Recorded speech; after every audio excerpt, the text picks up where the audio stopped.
Hi, I'm Angie Hilton and welcome to Unbreakable Entrepreneurs. As business owners, major challenges are inevitable. So how do we steel ourselves to weather the storms? Here, you'll find real-life stories of resilience, as well as tips from thought leaders and mental health experts on how to become unbreakable entrepreneurs. The gorgeous Sarah Grace is probably best known around town as Bridget from popular TV series Winners and Losers. But she's also the proud owner of thriving acting school, Grace Acting Studios.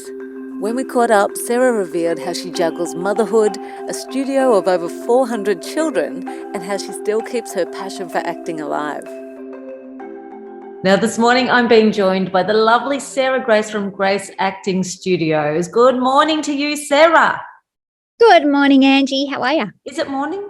No, well, guess what? It's afternoon by 5 minutes. Oh, man. Good afternoon. Where's the day gone? I do not know. So full on these days, isn't it? You have 2 young children and a big business. Now, you have every excuse under the sun not to remember what's going on. How are you coping with all of that? Well, it's a juggle. It can be a lot some days, but we're getting there one day at a time. That's it. Yeah, so I've got Jack, who's 3, and Leo's 1, and the studio. So it's definitely busy. But if people haven't had any contact with you so far through a child or their own experience, how would you describe what your business is all about? Yeah, sure. So Grace Acting Studios is a drama school, and we specialize in film and TV acting for ages 7 through to 19. And I guess our focus is on, our motto is pursue your passion. So we're all about helping our students to pursue their passion as actors. And I guess our mission is kind of twofold. It's to help them to gain work in the industry and sort of mentor them through that and build their confidence so that they feel like that, they're at a stage where they can work in the industry and giving them opportunities on that front, but also building their confidence and their resilience as humans. And I think we're all about them being themselves, giving them the space to be themselves and be creative and, just express themselves freely. I think that sometimes we can get so busy and the school curriculum can get so busy that it's nice to have a space where they can really just be themselves and express their creativity. So absolutely. Yes, and I can speak from firsthand experience having a son that's been through your program, and it is exactly that. It's a chance for them to just let go and be free to, if they're more of a creative type, or not even if they are, but a chance to explore their personality and get out of their comfort zone and be a little wild. Where you at school, it's so controlled. So I know my son used to come home just glowing, but as you say, not just if they want to be an actor, but they grow. You can see the confidence growing, stepping up in front of people, acting each week. It's like practicing for public speaking or whatever it may be. That's right. We just, they do a different acting sort of exercise on camera each week, a different scene. And I guess it's just keeping them that little bit out of their comfort zone every week in having to get up and perform, that it just strengthens that muscle for them. And and we love seeing that. I think when we started the business, it was because of a personal passion that we had for acting. But the real beauty of it has been watching, all the students come through and really, seeing their personalities come out. Yeah. Your son, he's an amazing little actor. So it was seeing him come to life. Love it. Lots of creative ideas. So take us back to the start. You were an actress. Do you say actor or actress these days? What's politically correct? I don't know, really. I'd say either. Okay. Interchangeable, I say. Right. Yeah. Was it your passion? Did you always want to be an actress? Yeah, I think I did. I think once I knew what that was, I think I was interested in it. I remember even being in prep and we had one of our, I think it was this assistant principal came in and did drama classes with us. I didn't even know what that was, but I was like, these drama classes, that's my jam. That's my thing. I love this. So I think I did love it from a really young age. And I think it really kind of was solidified for me when I was in grade 5 or 6. I had a fantastic music teacher, Mr. Dandy, Howard Dandy. Oh, He's a he's legend. a ripper. Howard, everyone in Geelong loves Howard. Oh, what a champ. But Yeah. he was really supportive of any students that, really loved music and the arts. And he encouraged us to audition for, I think it was the local production of Les Mis.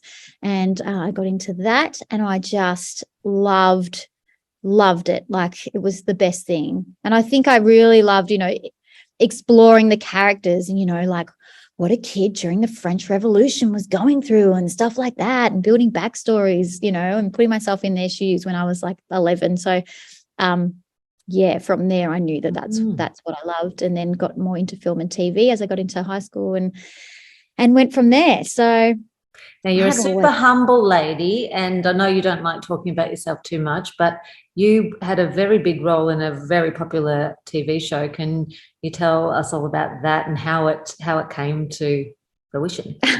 I can. I played a character, Bridget, in Channel 7's Winners and Losers. And so the way it came about was quite interesting. So so every actor is different, and I have some friends who they go for an audition and they get every part they go for, and that's great, good on them. That has not been my journey with acting. So I often go for auditions and I don't get them. It's the nature of the business. But I had 10 auditions for a show called City Homicide on Channel 7 as guest roles, and I hadn't got any of them. And the casting director actually said to me, "I'm so sorry, Sarah, you have like the biggest track record of the amount of auditions you've been for without getting the part." And I was like, I don't know. But they kept calling you back, right? So that's got to be a good sign. Kept missing out, just kept missing out. And then I didn't actually get the audition for Winners and Losers in the first place. What happened is they shot the pilot, and the girl who was playing my role pulled out and decided to move to LA and start a career over there, which she's doing really well. Bless her. Good on her. Thank you very much. So they needed to recast, and they needed to do it really quickly. So I think they only saw a few of us, and it was really quick. But they knew that I was around. Obviously, they'd seen me audition so many times that they gave me this one. So I guess the lesson for other actors out there is, you just got to keep going in there, keep having fun, keep doing your best and enjoying the process, and the right thing will come up when it's your turn. So I got the role of Bridget. Yeah. Sorry, am I right in saying that Bridget wasn't meant to be an ongoing role to start with? That's right. She was meant to be, just a supporting role. So she was always there kind of in the background, but it started out as, so I was just the sister of one of the lead girls. So in the first season, it was, few scenes here, few scenes there.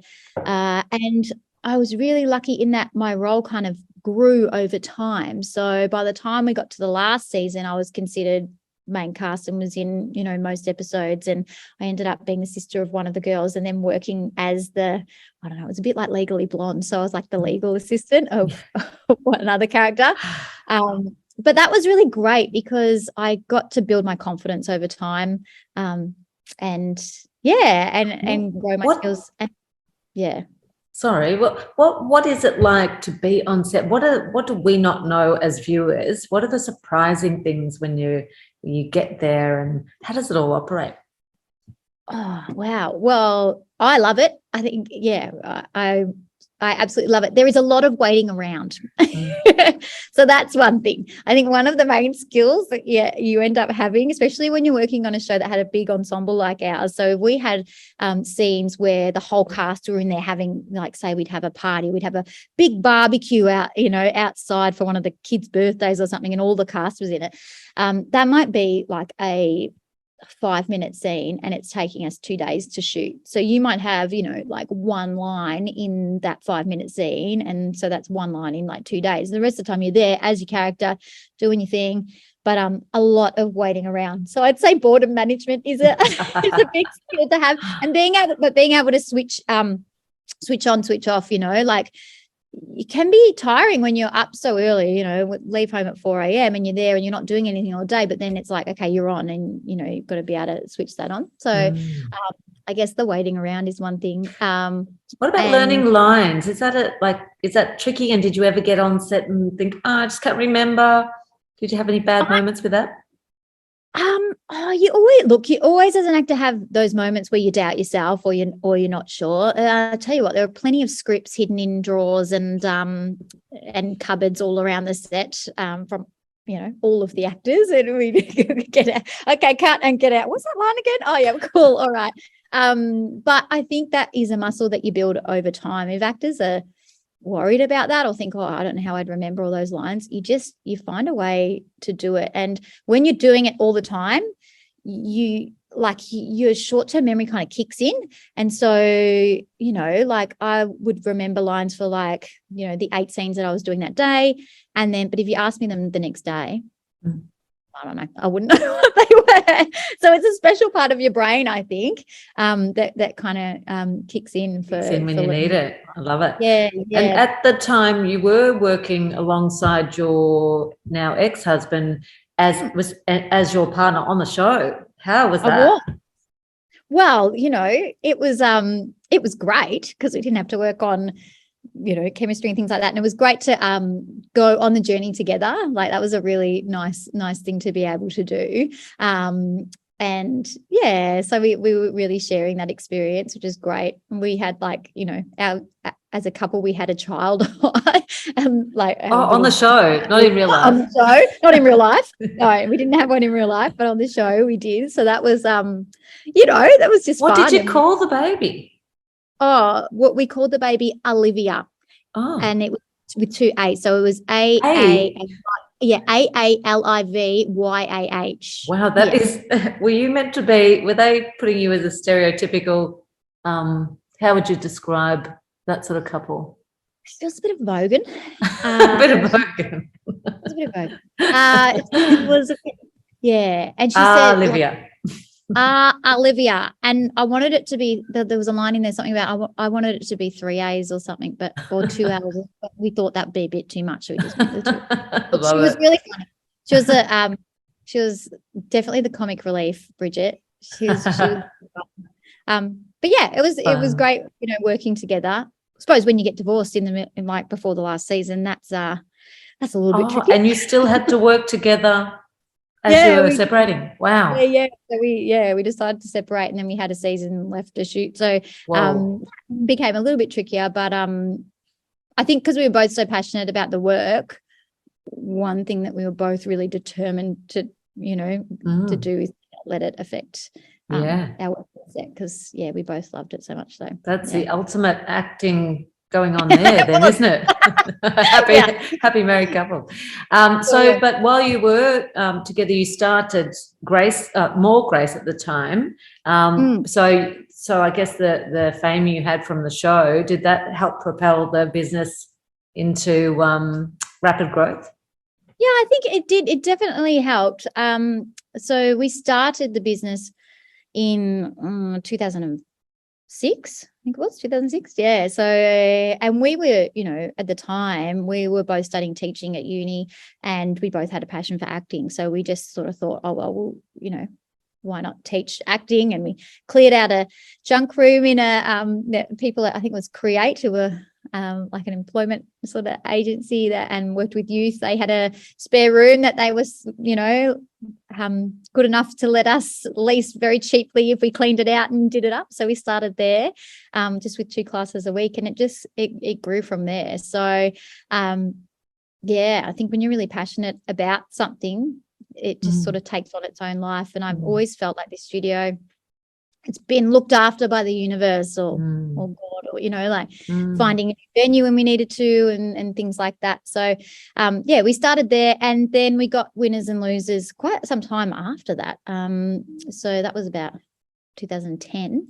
And I think that having that time on set was great. It was also great for the business in that we needed to get more people on board. I think sometimes when you have your own business, you kind of hold on to it really tightly, and it's hard to employ other people. But we was forced to take on, an admin and some more teachers, do less teaching ourselves. And I think that has been really great for the business. And having a big team increases the richness of what's on offer, because I feel like you can learn different things from different teachers. So yeah, it really absolutely. Yeah. So you made the leap, and I guess it's a really brave step to take on when you and your ex-husband separated. You took on the business and rebranded as Grace Acting. Did that feel like a huge step? It did. Yeah, it did. It was interesting. We when we split up, we were kind of working out what we were going to do, and we decided that I was going to go to LA, and I was going to, spend a couple of years over there and pursue my acting over there, and he was going to take over the business. Actually, I don't think many people know this, but this is what happened. Yeah, and so we went about doing that, and he was going to buy me out, so I'd have the money to go over and live over there. And I went over there and I met with some managers and signed with a manager over there. But when I was over there, I remember passing a school and hearing the kids playing, and I just had this feeling in myself of like, oh, even if I'm over here, this is going to have to be part of my life. Like I'm going to need to find a way to work in this capacity of, helping kids. And I don't know, it's just, I felt like that was what I was meant to be doing. And then when I came back, Paul said to me, you know what, I don't think I want to take on this business. I don't want to do it. We're going to have to sell it. And I said, well, nah, I think I'm going to do it. So, it was nice to have that sort of month where I went over there and was completely like, okay, this is what's happening. Yeah. And that's where I rediscovered my love for it. And so that blend of having that teaching degree and the passion of the acting, it's just the perfect role really for you, isn't it? And then to be able to do acting on the side. But when I say on the side, your business is so big, I don't know how you do anything on the side, because how many students do you have attending now? We've got just over 400 now. Yeah. That is incredible. What an achievement. Yeah. And so do you have many staff helping you? I do, yeah. So I, with the boys and everything now, I don't teach anymore unless they need an emergency teacher. I'll just sort of step in here and there. There's a lot that goes on behind the scenes with planning and curriculum and things like that. So I'm more managing the team and doing the curriculum, all that stuff in the office. But I do have a really great team. So I think at the moment there's about 15 of us. So a lot of really great actors that are teaching for me, and it's really nice. Have you had some of the students that have come through go on to get work that from their experience with you? Yeah, we have. We've had lots of students go and do commercials and things while they've been with us. We've had some students go into working on kids series. We had one girl that got a role in a movie. When she was here with us. And we've also had a lot that have gone on. It's been really great to see some go on and work within the industry, but not necessarily as actors. So we've got one girl who was with us who's now over in Canada, and she's, working with film crews and more behind the scenes stuff over there, but doing really well with that over there. Some that get into writing. So, that's been really interesting to see as well. Yeah. Really rewarding to watch. So tell me, obviously there's a whole lot of hard stuff behind the scenes, and what you do deliver is phenomenal. And particularly you can see the teacher in you, because what the children are studying and the way it's delivered and the structure of it all is so well thought out. Everyone I speak to that's been through your school is so impressed by that. So I guess what are the hardest things that you're finding in making this what we see so successful business? Look, I think definitely I've learned a lot the last few years. I think having kids as well, some way. You know what? It teaches you a lot about yourself. So I've discovered a lot of things that I've sort of had running that maybe don't serve me, and that maybe, bit of perfectionism, and, if things aren't working right, I just go harder, and, all that kind of behavior that serves you well outwardly, and people think, oh, it's all going so well, but probably isn't sustainable long term, and especially once you've got two little people relying on you, and then you have a global pandemic, which raises everyone's anxiety levels anyway, and there's a whole new thing. So it can be a quick road to burnout. So that has been something that I've learnt is knowing, okay, when I'm getting a bit tired and need to do some self-care. So, and that, that kind of ebbs and flows and happens a bit at the moment. Behind the scenes, I think managing and leading a team is something that I have found challenging. And because I want to do it well, and I think that perfectionism comes in of I want to do it well, and I want to be the best that I can for them, but it's letting go sometimes and going, okay, well, sometimes it works really well and sometimes it's not going to, and that's okay, and we can fix it. So I think especially leading the team through the pandemic, that was interesting. That was, I found that quite difficult, I think, because we all got really tired. And I had teachers experiencing burnout as well in their own lives. And there was even, a point where we had some cultural stuff going on where team members weren't getting on, which was something that I always prided myself on, is that my team get on so well. And I felt that's that was something that I was really proud of. And but so I found that difficult. Stepping into navigating through those conflicts, because you are such a delightful, sweet-natured, beautiful person, that is it hard for you to step up and be boss lady and assertive and stand your ground and tell people off when you need to?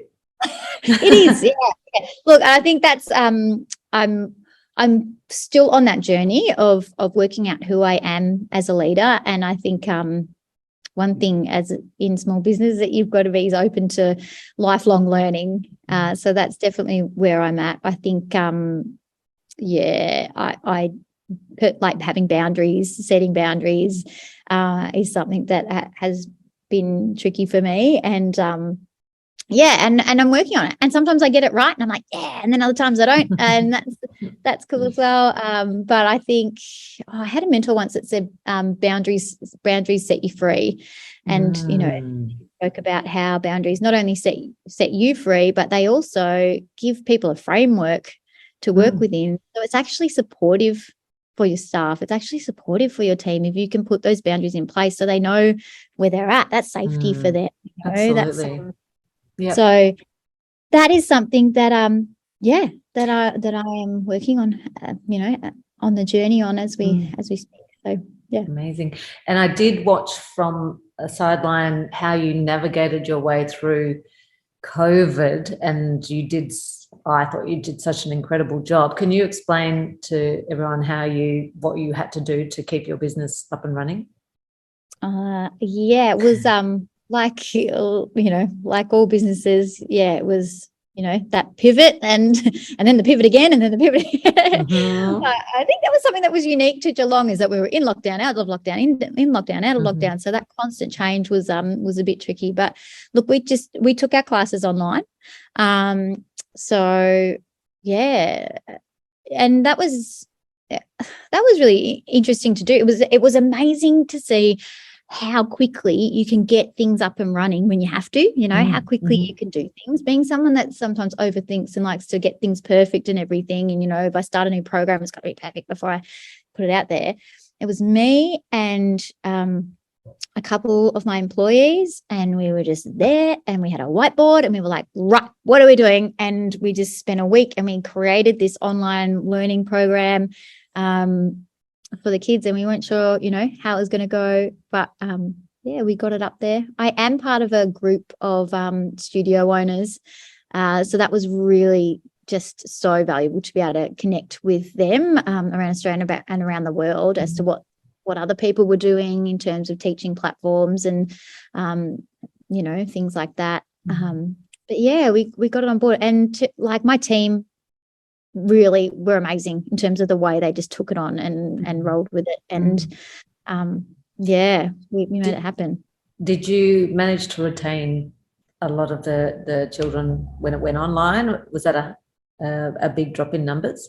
It was a significant drop in numbers. I reckon we halved our students, and I think and it's fair enough. Online learning isn't a great way of learning for a lot of kids, and I think with them being online for school, it was just a bit of overload for some of them to be online after school as well, which is totally fair enough. So yeah, we probably I think we lost about half our students at the time.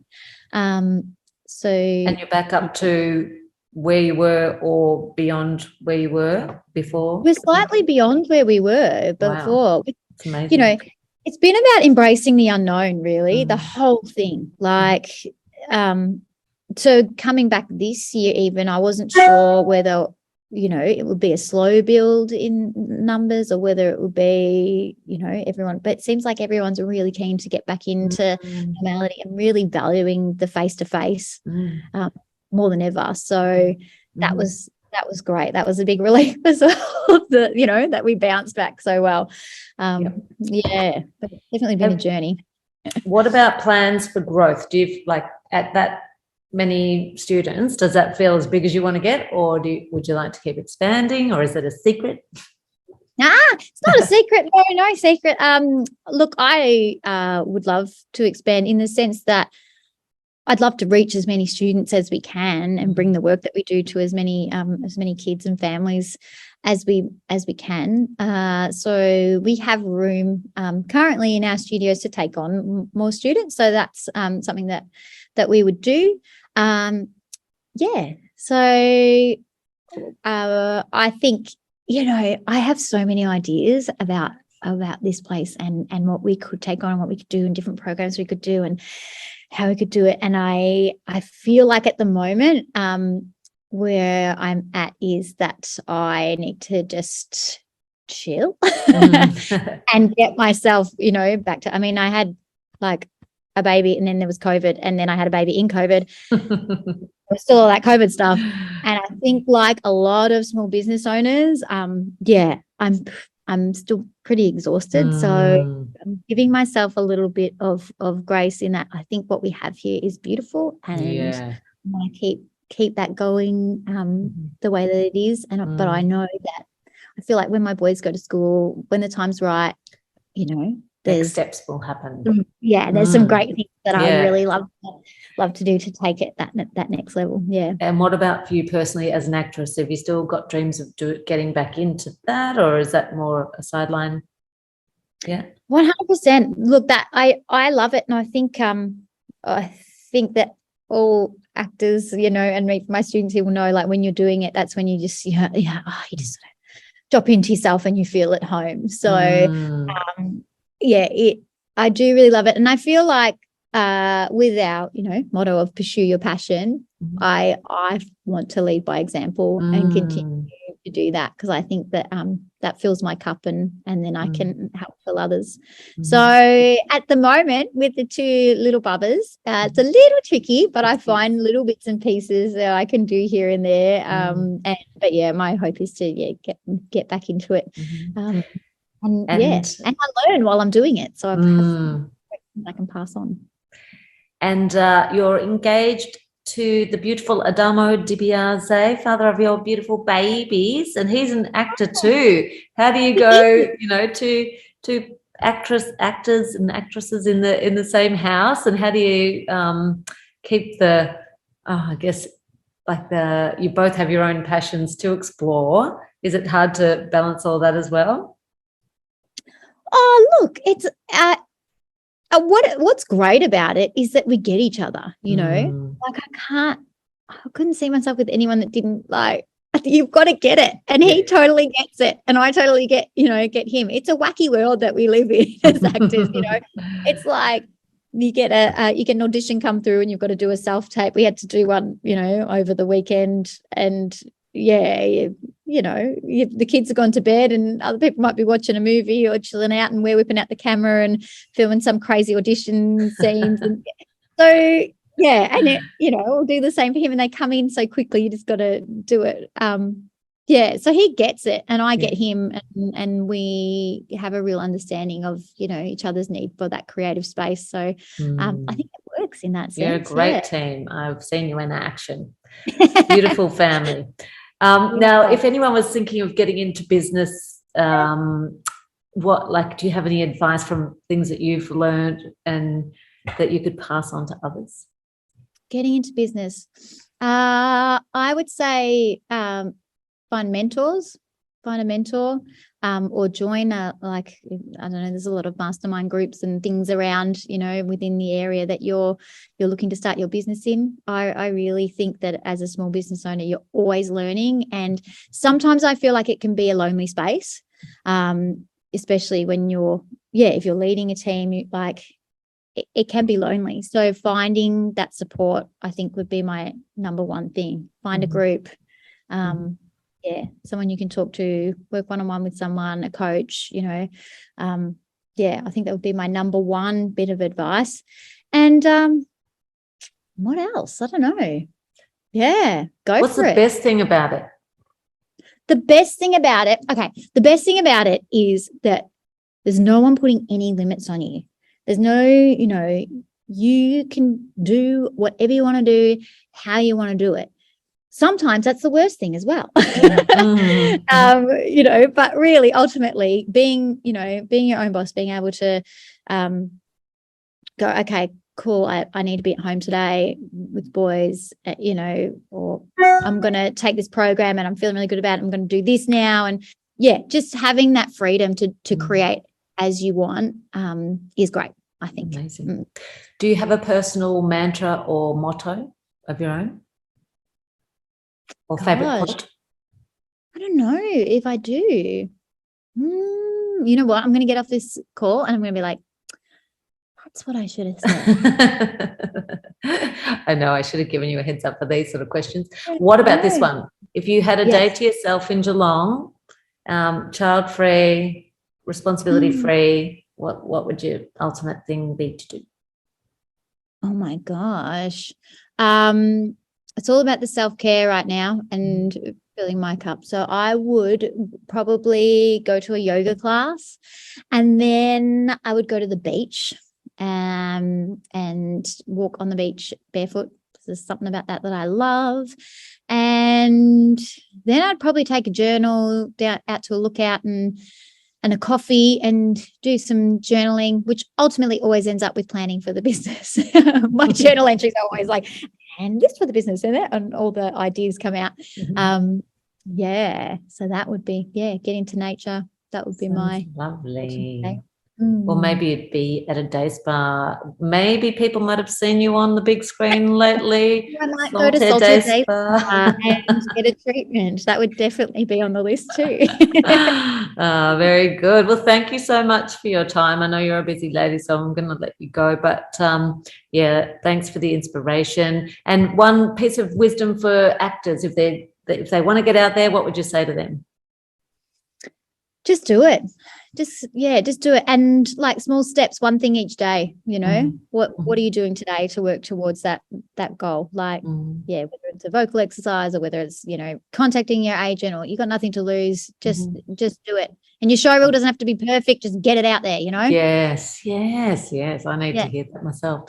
And will we see you at the next chamber member mingle?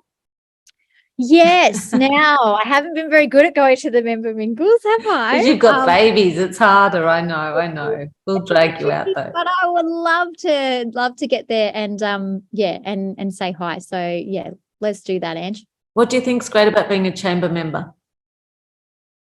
I love getting all the emails and the support. And I know they sent out a lot of great things during COVID on business. And it's just good to know. It's like what I said about that mentorship and not feeling so alone, there's other people out there. Being part of a community of small business is great, I think. So that's what I love the most about it. Thank you so much. And where can people find you? gracestudios.com.au, is it? graceactingstudios.com.au. And you can follow us on Instagram, Facebook. Yeah. Amazing. Thank you, Miss Grace. You're the best. Thank you so much, Angie Hilton. See you around the traps. Yes, we'll see you soon. Thanks, bye. it was fun. Bye. I'm Angie Hilton, and thanks for listening to Unbreakable Entrepreneurs Podcast. If you've enjoyed this, don't forget to subscribe and head to geelongchamber.com.au for more wellbeing tips. This has been brought to you by the Geelong Chamber of Commerce and the Partners in Wellbeing program.